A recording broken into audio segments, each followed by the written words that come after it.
Medinipur medical কলেজে এবার কর্মবিরতি। আজ মেদিনীপুর মেডিকেল কলেজে কর্মবিরতির ডাক জুনিয়র ডাক্তারদের। সকাল 8টা থেকে কর্মবিরতি জুনিয়র ডাক্তারদের। আমাদের প্রতিনিধি শোভন রয়েছেন আমাদের সঙ্গে, শোভনের থেকে আরো বিস্তারিত জানবো। শোভন, এই মুহূর্তের ঠিক কি পরিস্থিতি? সম্পূর্ণভাবে কর্মবিরতির পথেই হেঁটেছেন তারা, নাকি কোনো কোনো পরিষেবা চালু রেখেছেন? থাকলেও কোন কোন পরিষেবা চালু রয়েছে?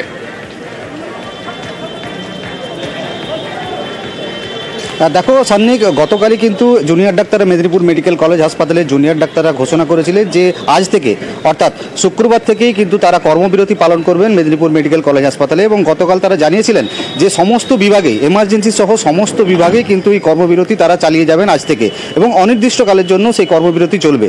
যদিও পরবর্তী সময়ে কিন্তু তাদের বৈঠক হয় এবং সেই বৈঠকে আবার নতুন করে সিদ্ধান্ত নেওয়া হয়। এবং তারপরে যেটা জুনিয়র ডাক্তারদের তরফ থেকে জানানো হয় যে বেশ কিছু বিভাগকে এই কর্মবিরতির আওতা থেকে বাইরে রাখা হয়েছে, যার মধ্যে রয়েছে আইসিইউ, এনআইসিইউ, এইচডিইউ এবং এমার্জেন্সি এবং অবজারভেশন বিভাগ এবং প্রসূতি বিভাগের ক্ষেত্রেও কিন্তু এমার্জেন্সি কোনো পেশেন্ট এলে বা সেরকম কোনো ধরনের সংকটজনক অবস্থা কোনো পেশেন্ট এলে সেই পেশেন্টকেও চিকিৎসা পরিষেবা দেওয়া হবে, এমনটাই কিন্তু জুনিয়র ডাক্তারদের পক্ষ থেকে এখন পর্যন্ত জানানো হয়েছে।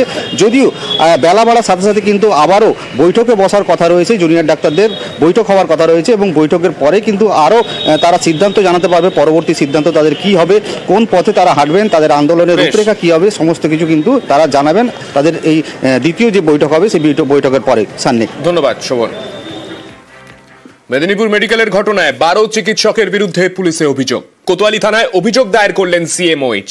স্বাস্থ্য দপ্তরের নির্দেশে 6 সিনিয়র ও 6 জুনিয়র চিকিৎসকের বিরুদ্ধে পুলিশে অভিযোগ।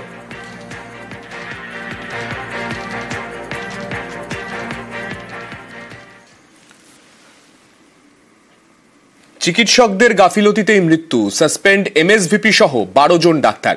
মেদিনীপুর মেডিকেলের সদ্য মায়ের মৃত্যুতে কড়া মুখ্যমন্ত্রী।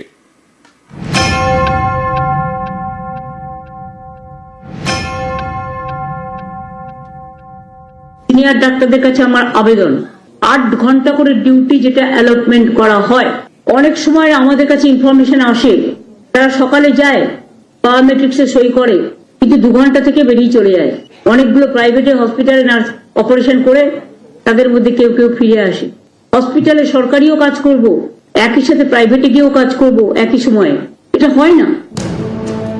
মেদিনীপুর মেডিকেলে সদ্য মায়ের মৃত্যু, বেশ কয়েকজন সদ্যজাতর মা অসুস্থ, স্যালাইনে পার্শ্ব প্রতিক্রিয়ার অভিযোগ। এ নিয়ে রাজ্য জুড়ে শোরগোল। তদন্ত করছে সিআইডি। স্বাস্থ্য দপ্তরও তদন্ত কমিটি গঠন করে। সিআইডি ও তদন্ত কমিটির রিপোর্টের ভিত্তিতে বৃহস্পতিবার মেদিনীপুর মেডিকেলের 12 জন চিকিৎসককে সাসপেন্ড করেন মুখ্যমন্ত্রী। দুটো ইনভেস্টিগেশন রিপোর্ট যখন চিফ সেক্রেটারি এবং হেলথ সেক্রেটারি আমার কাছে সাবমিট করেছেন এবং তারপরে তারা সাজেশন দিয়েছেন, সব সাজেশন মেনে নিয়ে এই 12 জনকে সাসপেন্ড করে দেওয়া হলো, along with pending investigation by the CID. Duty থাকা সত্ত্বেও ডিউটি পালন করেননি যারা ট্রেনি, তাদের হাতে সিজারিয়ান ছেড়ে দিয়েছেন যারা। একজন তো শোনা গেছে তিনি ওখান থেকে বসে আরো 3টে অপারেশন নাকি করেছেন। 12 জন সাসপেন্ডেড ডাক্তারের মধ্যে রয়েছেন মেদিনীপুর মেডিকেলের এমএসভিপি, প্রসূতি বিভাগের প্রধান, একজন আরএমও, 2 জন অ্যাসিস্ট্যান্ট প্রফেসর, একজন রেসিডেন্ট ডাক্তার এবং 6 জন শিক্ষার্থী।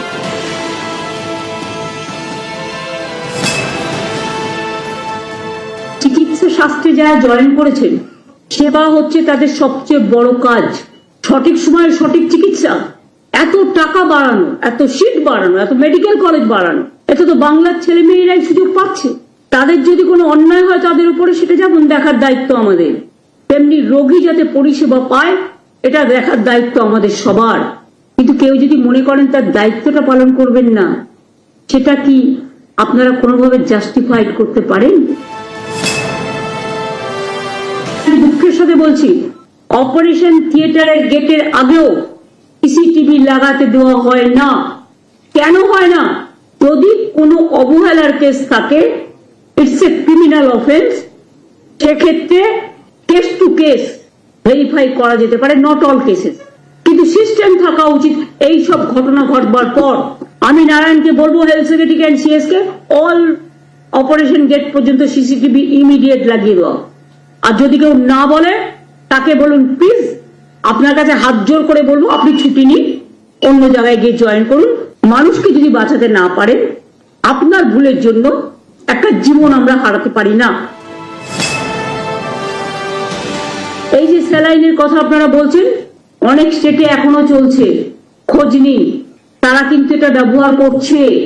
এর মধ্যে অন্য কোনো কাহিনী থাকতে পারে, আমি এর মধ্যে যাব না। আমরা বন্ধ করে দিয়েছি।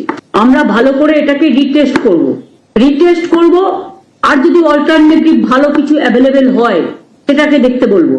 এটা খুব সিরিয়াস ব্যাপার, দরকার হলে সিনিয়র ডাক্তারদেরও এখানে রাখতে হবে। যদিও আমি মনে করি যে মৃত্যুর বিকল্প কোনো সান্ত্বনাতেই কাজে লাগে না, সাহায্যেও কাজে লাগে না, তবুও মৃত পরিবারকে আমরা 5 লাখ টাকা ও পরিবারকে দেওয়ার জন্য আমরা অনুরোধ করছি।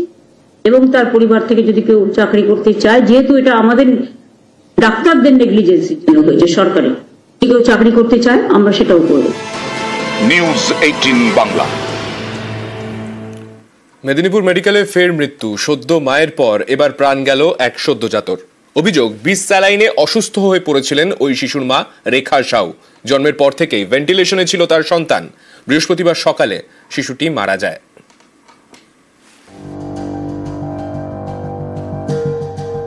মেদিনীপুর মেডিকেল, এখানে আবারও মৃত্যু, এবার প্রাণ গেল এক সদ্যজাতর। বিষ স্যালাইন নিয়ে তোলপাড় রাজ্য।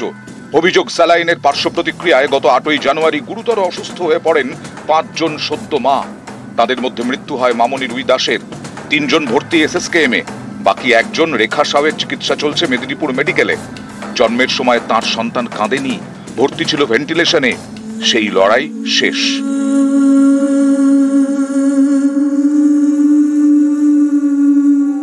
বৃহস্পতিবার সকালে প্রাণ গেল সদ্যজাতর। এখানেও স্যালাইনের পার্শ্ব প্রতিক্রিয়ার অভিযোগ তুলছে পরিবার। বিষ স্যালাইনের অভিযোগের ঘটনার তদন্ত করছে CID। এবার শিশু মৃত্যুর ঘটনায় CBI তদন্ত দাবি করেছে তার বাবা। আগে ঠিক ছিল রোগী, এখন কি করে মারা গেল? CID তো তদন্ত করছে, CID তদন্ত কি আপনারা খুশি? না, তার থেকে আরো বড় যেমনি বড় এসে যেমনি তদন্ত করে এখানে। CBI? হ্যাঁ, CBI তদন্ত করবে এখানে। সিজারের কি ইন্ডিকেশন ছিল সেটা না দেখে তো বলা যাবে না। মানে সিজার যখন করা হয়েছিল তাদের কি ইন্ডিকেশন ছিল, বাচ্চা হয়ে হয়তো ইয়ে হয়নি।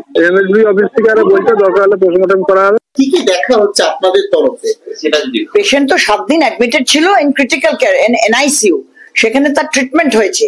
Patient was in shock with renal failure. তারপর পেশেন্ট আজকে 9:10-এ এক্সপায়ার করেছে। মেদিনীপুর মেডিকেলে বিষ স্যালাইনের জেরে গুরুতর অসুস্থ হয়ে পড়েন 5 সদ্য মা। তাদের মধ্যে মামনি রুই দাস মারা যান। এরপরেই তদন্ত কমিটি গঠন করেছে স্বাস্থ্য দফতর। ওই কমিটি তাদের রিপোর্টে বলেছে,